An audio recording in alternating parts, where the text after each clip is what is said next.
Estamos na mesa redonda Interfaces Éticos-Disciplinares da Advocacia na Mediação e Conciliação, uma realização da ESA São Paulo, Coordenadoria de Mediação e Comissão de Soluções Consensuais da OAB São Paulo. Sejam bem-vindos, sejam bem-vindas. Hoje comigo nós temos Dione Almeida Santos, advogada, doutoranda, mestre em Direito do Trabalho pela PUC de São Paulo, professora, palestrante, docente da escola da Abrate, pesquisadora do GP, Direito, Discriminação de Gênero e Igualdade Racial da PUC de São Paulo. À minha direita temos Flávia Scarpinella Bueno. A Flávia é advogada, mediadora, atua em direito ambiental com ênfase em facilitação de diálogos para a resolução de conflitos. Flávia também é formadora de mediadores, de conciliadores e também atua em facilitação de diálogos e atuação empática do mediador e conciliador. À minha esquerda, nós temos Jairo Aber, que é advogado, atuante em Direito Civil, graduado pela PUC de São Paulo, mestre em Direito Público Econômico pela Universidade Mackenzie. O Jairo Aber também é relator-presidente da Turma de Ética Profissional, Turma Deontológica do TED da OAB São Paulo, mediador e também formador de mediadores e conciliadores. Seja bem-vindo, Jairo. À minha direita temos Sandra Regina Garcia Olivan Bayer. Sandra é advogada, mediadora civil, familiar, empresarial desde 2001, possuindo, dentre outras formações, a especialização em mediação pelo COGEAI da PUC de São Paulo, em diálogos generativos pela Fundação Interface, entre outras formações. Ela é mestre e doutora em Direito pela USP. Bom, vamos iniciar aqui esse painel, essa mesa redonda, com uma pergunta, para o Jairo Aber, que é do Deontológico, é do TED já há muito tempo, da OAB São Paulo, Eu queria que, se você pudesse nos trazer, Jairo, alguns aspectos do conflito de interesses do advogado, da advogada, com o mediador, com a mediadora, com a atuação em mediação. Por favor, a palavra é sua, Jairo. Olá a todos que compõem essa mesa redonda. Uma primeira palavra em relação a essa iniciativa. Entendo que nós, na nossa geração, temos um compromisso de levar, de permeabilidade, de levar esses institutos às gerações seguintes, com um aprimoramento constante. E o tema da mediação, que vem sendo debatido já há alguns anos, essa iniciativa reforça e concretiza essa minha compreensão de que a nossa permeabilidade para as gerações que nos antecederam e que nos sucederão é um legado, um debate que aprimora o Instituto da Mediação, principalmente em confronto ou no debate trazendo a advocacia nesse contexto todo. Eu coloco alguns pressupostos em relação a isso para alcançar alguma análise sobre o tema sugerido do conflito de interesse, da mediação como um instituto transdisciplinar. Ou seja, ele não tem ali uma única formação. O mediador vai trazer para sua caixa de ferramenta diversos instrumentos, diversas competências. E isso vai significar que ele, muitas vezes, tem uma profissão de origem. E essa transdisciplinariedade vai se sistematizando no decorrer da construção dessa atividade de mediação, constante construção dela. E aí, então, quando esse mediador tem, do ponto de vista de sua formação originária, o direito, a sua atuação como advogado, pode vir a surgir o debate a qual código de ética ele responde ou a qual código de ética vem dando parâmetros para essa atuação, no momento em que ele transita de uma profissão a outra, de uma atuação a outra. O conflito de interesse para a advocacia, e até antes disso, né, após 2015, com a lei de mediação, o Conselho Federal baixou um provimento 196/2020, que reconhece como atividade advocatícia a função de mediador, né? O que significa que aquele mediador que tem a sua atividade paralela ou a sua atividade conjunta da advocacia, ele vai se aproximar e vai responder aos nossos parâmetros deontológicos, conforme o nosso Código de Ética propõe. Há ainda uma previsão na lei de mediação relativa a um prazo, de não patrocinar interesses pelo prazo de 1 ano, em relação a contados da última audiência, em relação àquelas partes diretamente envolvidas, que foram conhecidas na mediação. Será que esse prazo é suficiente para se estabelecer a superação de um conflito, né? Essa é uma questão que o nosso código vai procurar trazer algumas diretrizes de resposta, né? E aí, então, um primeiro ponto, ainda que não sejam atividades incompatíveis, elas se excluem entre si, a mediação e a advocacia, considerando que o parâmetro de atuação, os princípios de atuação de um mediador não vão funcionar quando ele exerce concomitantemente a advocacia.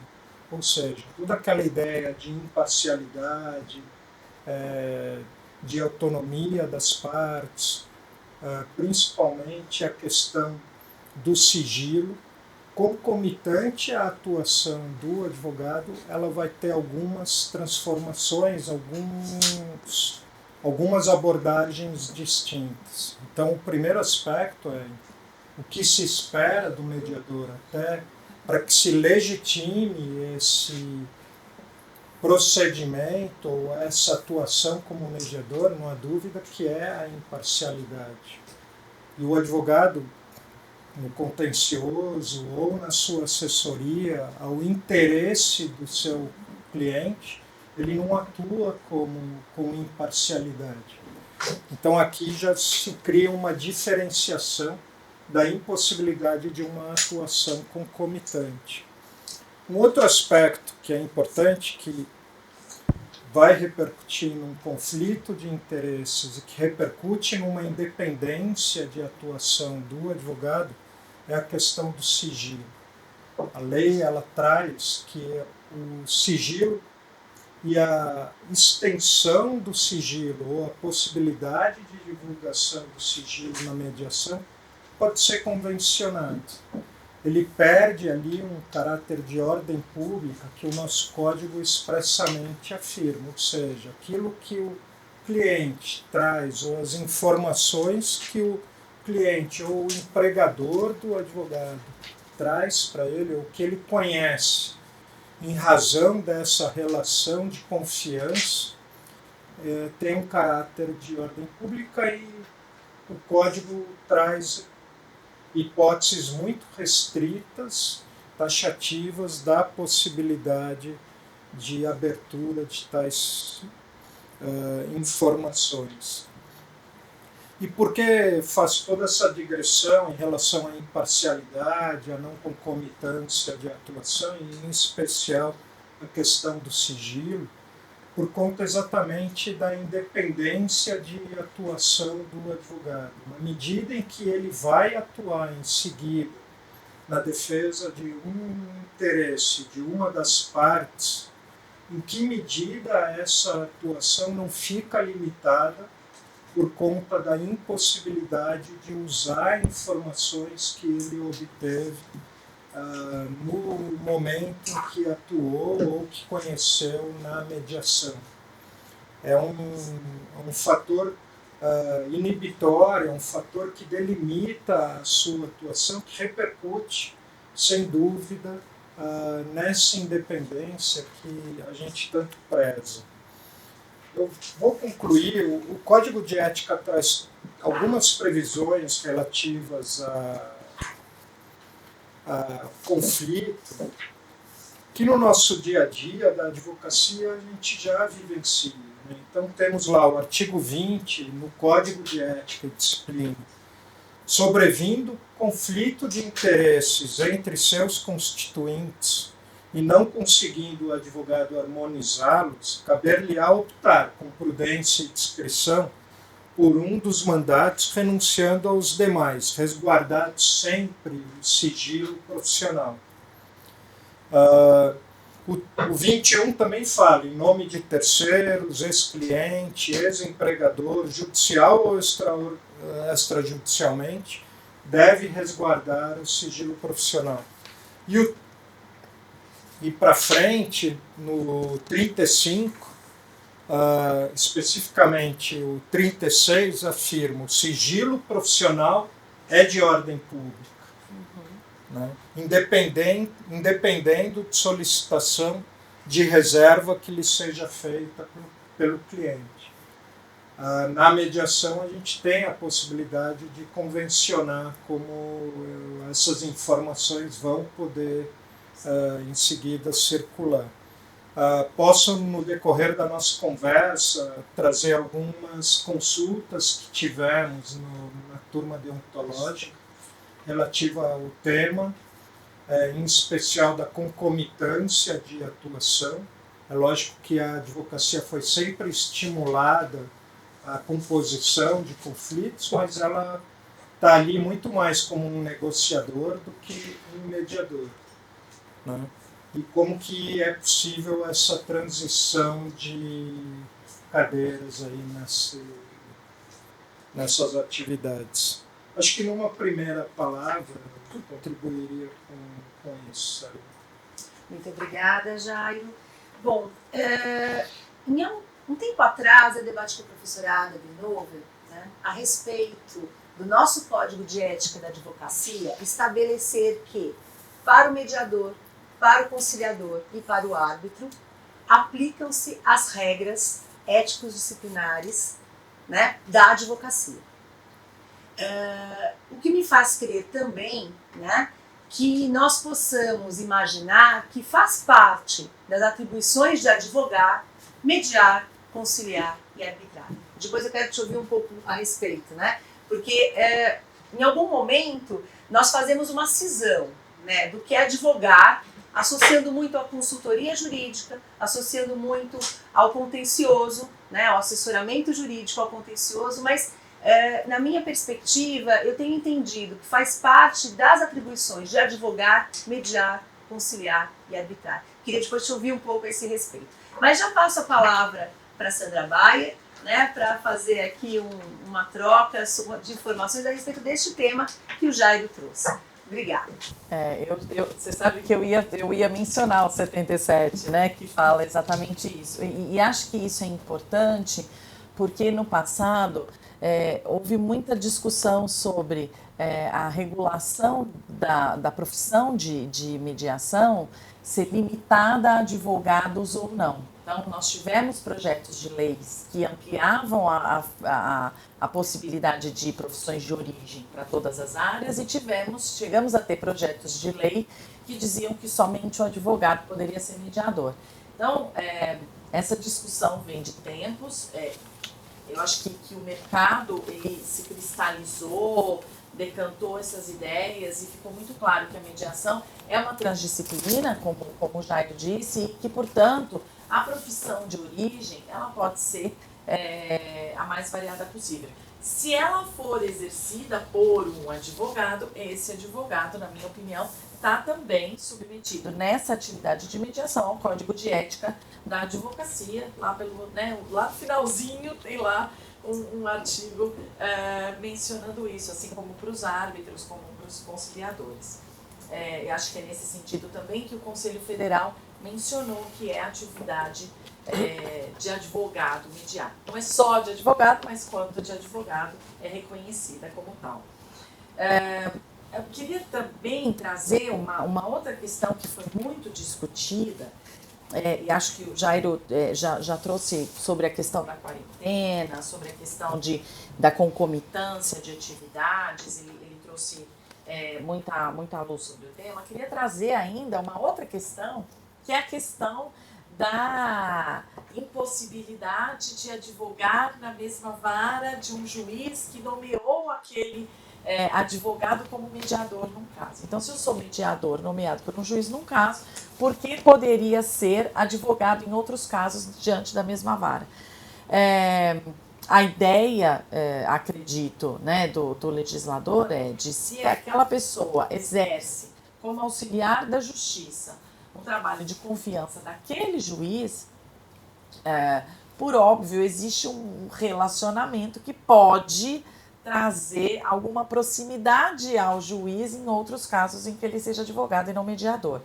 Essa questão também é polêmica, muito por conta de não existir essa proximidade de nomeação nos casos em relação aos mediadores do Sejusc, né?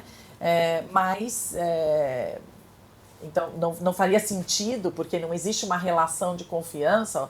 O mediador do Sejusc é nomeado pelo NUPEMEC e trabalha ali, não vinculado a uma nomeação do juiz coordenador daquele Sejusc especificamente. Então, não existiria, assim, essa relação de confiança que justificasse essa impossibilidade de atuar numa vara em que aquele juiz, que é coordenador do Sejusc, também atuasse. De qualquer forma, também existe, esse também é um problema que ainda não foi completamente solucionado. Então, trazendo só mais uma pimenta aí para a nossa conversa.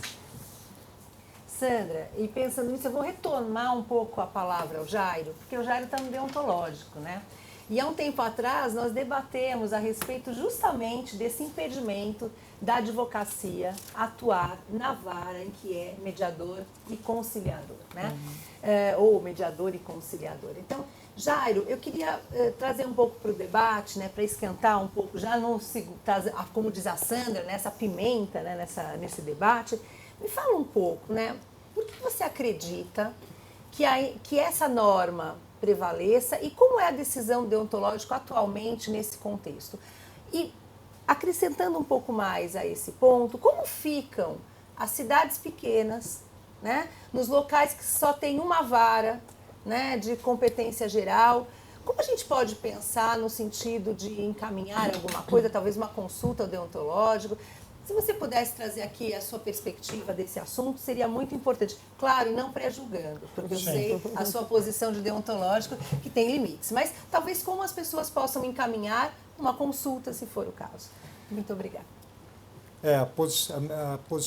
Minha posição atual no deontológico como foi colocado no início, eu presido, fico ali como um coordenador dos trabalhos. Então, sim, ainda que ocupe essa nomenclatura, eu sim, perco toda a possibilidade de opinião. Ótimo, então, melhor ainda. Não é a melhor posição. A gente sim, fica ali só numa batuta, mas quem aparece são os relatores, e eles é que formam hoje a opinião.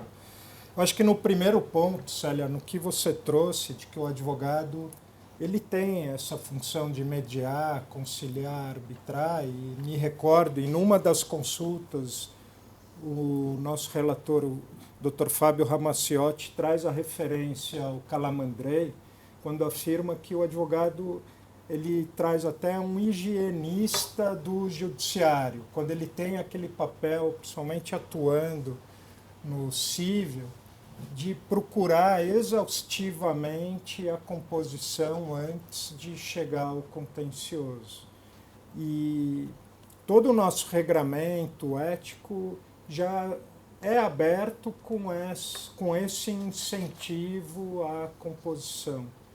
E aí, mesmo o nome, que vejo que ele vem também se aprimorando, mas eu sempre entendi não como métodos extrajudiciais, mas na verdade vejo os MASCs, né, como métodos adequados, como estratégias adequadas à solução de conflitos. Às vezes, o contencioso é um método adequado para solucionar. Sim. E a gente não deve aqui numa posição de procurar construir o Instituto Mediação prevalecendo. São métodos diferentes. Sim. Por isso que entendo aí uma nomenclatura muito mais de adequação à solução do conflito do que fragmentar judicial ou extrajudicial. Então, o primeiro aspecto é esse. O advogado, sim, tem essa função, né? O que pode repercutir, a gente já tem alguns precedentes, o 21 responde a isso, quando ele está lá procurando num divórcio, transformar esse divórcio de litigioso a um consensual e de repente não foi possível, como que ele vai agora, para quem ele vai atuar? Ou ainda que tenha sido consensual, em que momento é necessária alguma atuação posterior, se ele fica comprometido ou não a atuar uma das partes, né, naquilo que ele auxiliou a elaborar, a compor. Então, esse aspecto para a advocacia é muito presente e na sua formação é importante que as universidades incentivem o acadêmico, o bacharel a ter mecanismos que possa desenvolver nessa atuação. Em relação aos impedimentos, essa é uma questão histórica na turma deontológica. No início, atuava como relator, então ainda antes de ser JUSC, né, havia um provimento, agora não vou me recordar o número dele, já atuava num setor de conciliação lá no 5º andar do Tribunal de Justiça e os processos físicos vinham e tal. E a gente começou a debater em turma deontológica a atuação do advogado nesses espaços. Eu digo que no início, com uma preocupação de captar clientela, de um tráfego de influências, houve muita resistência e forte resistência a que a advocacia ocupasse esse espaço, né? Isso foi se modificando na turma deontológica. É um espaço importante para a advocacia ocupar. Acho que ela tem ferramentas para atuar na mediação, sem outras, né? Mas foi um espaço que foi conquistado a duras penas, a fortes obstáculos para a advocacia. Mas isso não é um referencial exclusivo da advocacia. Sempre entendi que faltou muito um diálogo institucional com o Poder Judiciário e a advocacia, no sentido de preservar aquele simbólico do advogado ali sentado como mediador e ser chamado, às vezes, por um colega de excelência, porque está tão viciado no ambiente de audiência, e as partes virem esse advogado ali como um diferente do seu. Então tem um simbólico muito forte que a gente ainda precisaria debater e superar esse simbólico, mas temos, infelizmente, né, a possibilidade e o risco em ambientes que se estabeleçam muita proximidade, um tráfego ali mais facilitado, né? Uma amizade, uma vivência, uma habitualidade que pode repercutir nisso. Então, o impedimento permanece, o entendimento é esse, né, recente, principalmente numa visão que extrapola a capital, que o setor já está estabelecido em outro andar, a gente não tem contato com juízes, né? Mas nos ambientes menores, em cidades menores, isso a advocacia perde espaço, sim. Sim. Né? Mas eu entendo que é muito pelo simbólico. Eu me recordo de, numa oportunidade, quando eu era conciliador ali, e um conciliador achava que ele tinha que estar vestido de toga ali para fazer. Né? Então aí a gente começa a ver algumas patologias nessa própria formação. Sim. Então, assim, é um debate que está aí aberto. Bom, Jairo, obrigada. Eu vou passar a palavra daqui a pouco para a Dione, se ela quiser falar alguma coisa, para a Flávia a esse respeito, né? Mas eu posso falar da minha experiência de mediação no judiciário, em projetos coligados ao judiciário, e eu posso dizer para vocês que eu jamais fui procurada por qualquer um para que viesse advogar. Sim. Eu acho que tem muito a questão da posição de quem medeia, de quem concilia, Exato. deixando muito claro a sua posição naquele momento, que apesar de, e mesmo sendo, né, membro da advocacia, naquele momento está no recorte do exercício de uma mediação equidistante e que, voltando ao primeiro assunto, até a gente vai amarrando de alguma forma, né? Eu, por exemplo, me sinto impossibilitada e jamais faria advocacia para alguém que eu mediei ou conciliei, porque, de alguma forma, na mediação especialmente, eu conheci tão intimamente essa pessoa e eu não poderia advogar para um em detrimento do outro. Né? Então, isso é a minha posição, né? A norma pode falar um ano, mas para mim é sempre. Né? E pensando também que talvez esse impedimento da advocacia, né, atuar advogando no juízo que medeie e concilie, eu acho que é uma presunção, de alguma forma, de algum ilícito, de alguma má-fé, de alguma prática contra a ética e a disciplina. E eu acredito que a gente não tem que partir do pressuposto, né, da má-fé, é o contrário. Né? Então, dentro disso, acho que a gente poderia pensar formas e talvez retomar essa temática num debate mais aprofundado. E pensando um pouco nisso, quero saber se a Dione gostaria de falar alguma coisa a respeito. Quero parabenizar a ESA, uma pessoa da Célia, pela belíssima iniciativa. Eu acho que nós precisamos de informação, nós precisamos trocar ideias para que a gente consiga desmistificar a própria mediação, a própria conciliação e para que a gente tenha, de fato, elementos e capacitação, capacidade de pacificar o conflito. Eu venho de uma subseção pequena, presidi durante 6 anos, e eu afirmo, Jairo, que a postura do conciliador é fundamental, é fato. Aquele conciliador, quando ele não tem uma postura muito ética, como é a da Célia, no seu posicionamento, ele sai em posição de vantagem sobre os outros advogados da cidade, da comarca, da subseção, porque a parte, por ser cidade menor, uma região menor, mais simples, com menos poder aquisitivo, ela começa a ver aquele conciliador, que é advogado, como uma pessoa que terá maiores condições de trazer resultados benéficos para ela no litígio judicial. Então, essa postura é fundamental, mas acho que a gente também precisa conversar, e faltou muito diálogo, faltou campanha de conscientização, no sentido da gente desmistificar essa advocacia que não precisa mais daquela advocacia exclusivamente de litígio, de processo, de contestação, de ringue, porque o cliente também ele precisa ter consciência que aquela postura do advogado que eles faziam estilo ratinho também não é ética. E não é saudável para ninguém, não vai influenciar positivamente no resultado do processo. Mas ele acha que vai solucionar.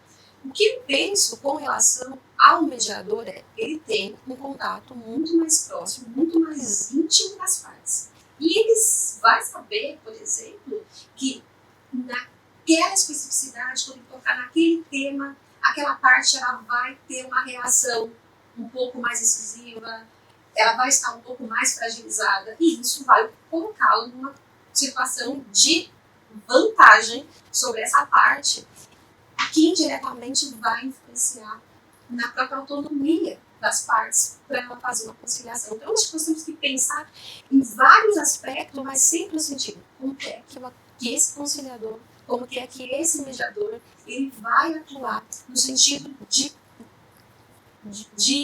pacificar, né? Não só naquele sentido, olha, menos um processo, não. Menos um conflito, mais uma solução, mais uma pacificação social. Acho que a gente tem que pensar no sentido, num aspecto muito maior, na pacificação não só daquele litígio, daquele conflito, mas na pacificação social, porque eu acho que o direito existe para isso. Então, como o conciliador, o mediador, ele tem essas posturas éticas e com essa consciência, até onde ele pode chegar e como ele pode chegar, eu acho que nós ganhamos enquanto sociedade, enquanto democracia. Obrigada, Johnny. Flávia, você quer colocar alguma coisa a respeito desse tema que é tão pulsante? Claro, eu gostaria até de complementar a fala. Primeiro, agradecer enormemente a ETA, na pessoa da Célia. Uma honra estar aqui com vocês todos, aprendendo continuamente. E eu realmente sou advogada atuante, né, no contencioso, sou mediadora e tive um período muito grande que atuei como mediadora judicial no Sejusc do interior. E me tocou muito a fala da Célia e da Jane, porque efetivamente eu estava pensando, será que eu tive algum problema em algum momento? Não, porque eu sempre me coloquei, desde o início, na abertura, trazendo a minha profissão de origem, mas eu não focava na questão da advocacia, eu não focava lá, olha, sou aqui advogado, muito pelo contrário, eu trazia o papel que eu estava exercendo como uma facilitadora de diálogo na escuta ativa de todos, inclusive dos advogados, e nunca aconteceu de alguém nem imaginar que eu poderia servir de conselheira. Aí eu estava lembrando aqui, puxando, né, naquele registro, aconteceu uma situação uma vez, um divórcio, que foi um divórcio muito, muito bélico mesmo, e que a postura, né, na minha postura como mediadora, era uma postura mais pacificadora, e ela não estava com advogado. Isso é um ponto que eu queria trazer. Essa fragilidade. Então, como ela estava sem o advogado e a coordenação pediu para instaurar, né, essa mediação, ela se sentiu um pouco vulnerável. E aí, depois que acabou a sessão, ela veio nesse approach, eu falei, olha, você busca na coordenadoria do Sejusc uma indicação, porque era uma questão aí de cidadania mesmo, né, de cidadania com defensoria pública e tudo mais, e tudo deu certo, porque esse Sejusc era bem organizado para isso, já tinha todos os cartões e tais. Então, eu acho que é muito o que foi falado aqui, eu acho que vai da postura do advogado. Na hora que a gente está com essa roupagem de mediador, a gente tem que se fiar no código de ética da mediação, mas não pode abandonar a nossa profissão de origem e lembrar do nosso código de ética também, no sentido de não tem como, também concordo, não há como a gente advogar para as partes que a gente vai fazer uma mediação. A gente tem o sigilo, ainda que seja convencionado entre as partes, o que você pode levar para uma sessão, né, conjunta, a advocacia você não tem, ele é um sigilo para mim 100%, porque senão num contencioso você vai entrar com uma artilharia pesada em questões muito mais profundas e muitas vezes nem atreladas à questão objeto de um processo judicial. Então eu acho que esse debate é incrível, parabéns aí a todos, é um aprendizado contínuo e eu acho que isso não vai ter um fim. Então, vai ser sempre, porque vai ter situações e situações, a gente vai ter que juntos criar ideias, oportunidades e usar do TED para consulta, porque eu acho que o advogado, na dúvida, faz a consulta primeiro, porque aí você atua de forma tranquila, respeitando o código de ética. Bom, pensando ainda no tempo de impedimento do mediador, do conciliador, poder atuar para qualquer uma das partes, né? Eu entendo que talvez existam pontos de flexibilização para melhor compreensão. E nesse sentido, vou pedir que a Sandra Bayer traga a sua perspectiva e nós seguimos nesse debate. Obrigada, Célia. Muito obrigada por me dar a oportunidade de falar sobre esse tema. Eu acho que para a gente, né, como já ele começou, né, vamos partir de pressuposto, né? O mediador de qualquer profissão de origem que ele venha, ele precisa de capacitação. Então, faz muita diferença, né, o fato do mediador ter uma boa capacitação e atuar conforme, né, o aprendizado da capacitação traz, em referente às regras dos códigos de éticas e do uso das ferramentas e tudo mais. Então, o que a gente percebe essa questão do argumento de autoridade, desse simbólico aí de estar sentado numa mesa de autoridade no judiciário, às vezes, a possibilidade de o conciliador ou mediador que está ali não ter tido uma capacitação que tenha deixado claro a ele qual é a função dele ali. Sobretudo quando ele é advogado, a gente tem que deixar muito claro, a mediação é considerada exercício da advocacia, mas quando eu estou na função de mediador, eu, advogada que sou, quando eu estou no exercício da mediação, eu não estou exercendo a advocacia, conforme ela é conhecida, no sentido de advogar para uma ou para as duas partes, aconselhando juridicamente e tudo mais. Eu estou ali para facilitação do diálogo sem aconselhamento jurídico. Então, quando eu deixo claro, já numa fala de abertura, que eu estou ali na condição de mediador e que a minha função se limita a isso, eu acabo traçando essa linha de maneira muito correta e as pessoas sabem que elas podem esperar de mim. Então, eu acho que esse é o grande ponto de importância da atuação ética do mediador. De início, dizer o que ele está fazendo ali, o que ele pode fazer ali, o que ele não pode fazer ali.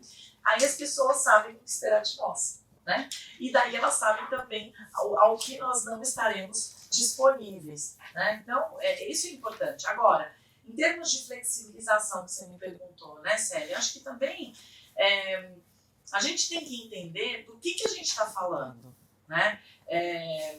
Quando eu digo, eu não posso trabalhar para a mesma parte da qual eu fui mediadora pelo intervalo de 1 ano, e alguns códigos de ética falam até em 2 anos, quando eu digo isso, é por quê? Porque eu tenho um conhecimento da história daquelas pessoas, da posição delas sobre determinados temas, e isso afetaria a minha atuação como advogada. Eu utilizaria aquele conhecimento, por exemplo, se ela for parte contrária, eu poderia usar esse conhecimento que eu tenho a respeito de situações da vida dela contra ela mesma. Né? Agora, eu estou trabalhando como conciliador em procedimentos curtos dentro de um multirão para uma empresa pública que tem milhares de processos. Né? E que eu vou atuar com prepostos, que não são a pessoa, que não estão trazendo algum conteúdo pessoal. Então, é óbvio que a lei não trata disso. A lei trata de eu não me aproveitar da atuação como mediador, num caso em que eu tenha conhecimento da situação de vida da pessoa, para depois atuar, seja a favor, seja contra essa mesma pessoa.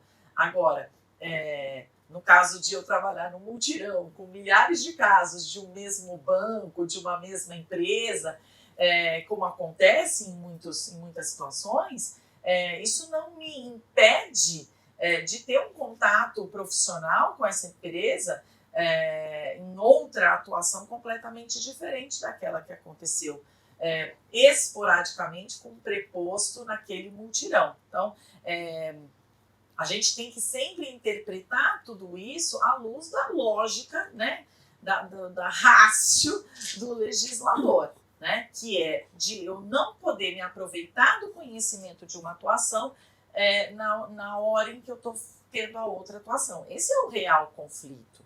Né?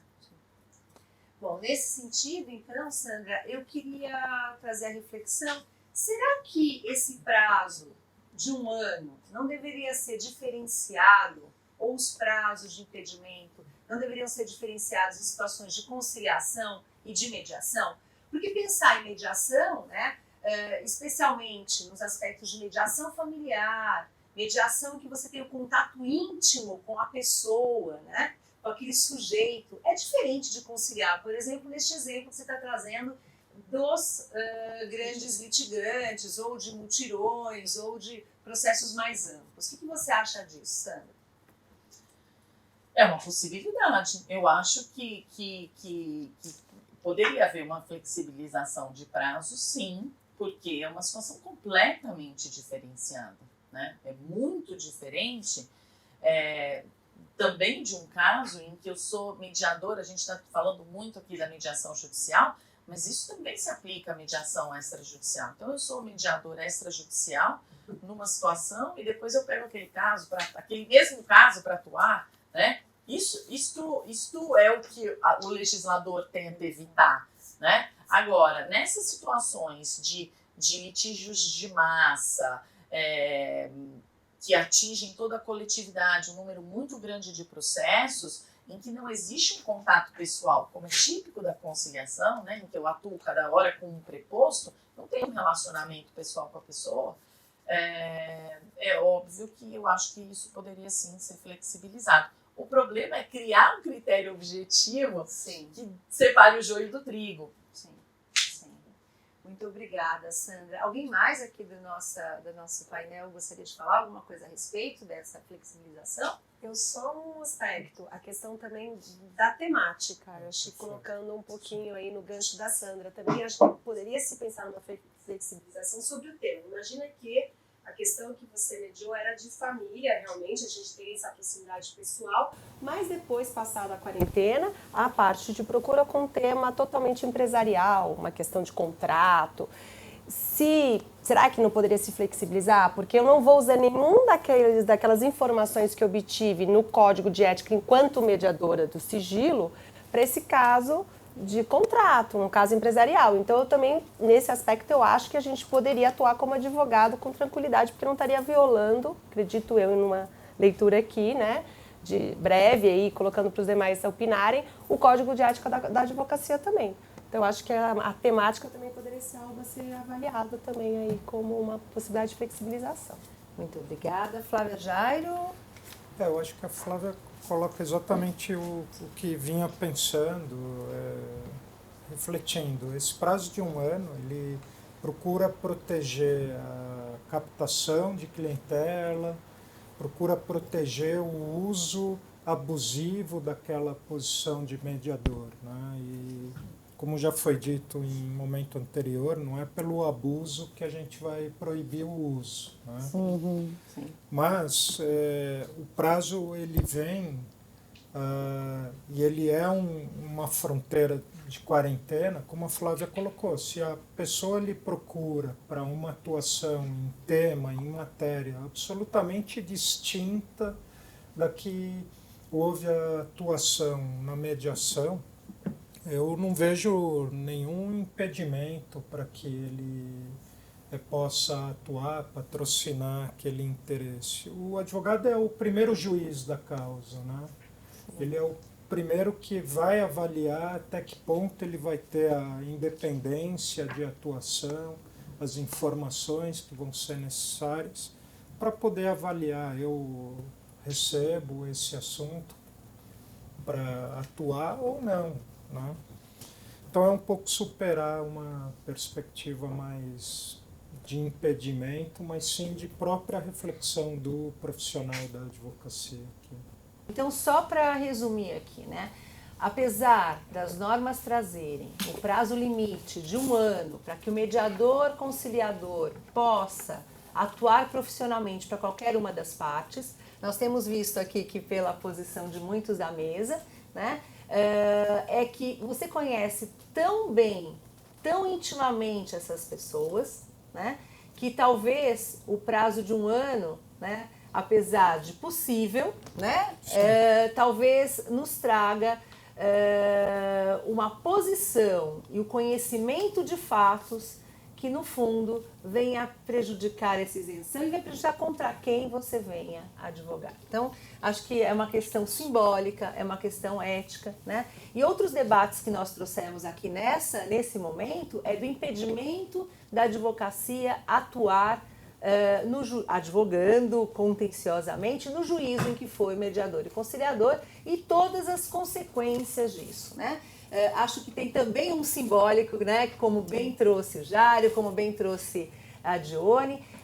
Então, eu queria encerrar esse primeiro módulo trazendo a reflexão, a necessidade de um maior diálogo, para vermos os limites, né, da advocacia contenciosa, da advocacia exercendo mediação e conciliação, como também uma atribuição de ser advogado, ser advogada. Então, passaremos daqui a pouco para os próximos itens do nosso debate. Obrigada.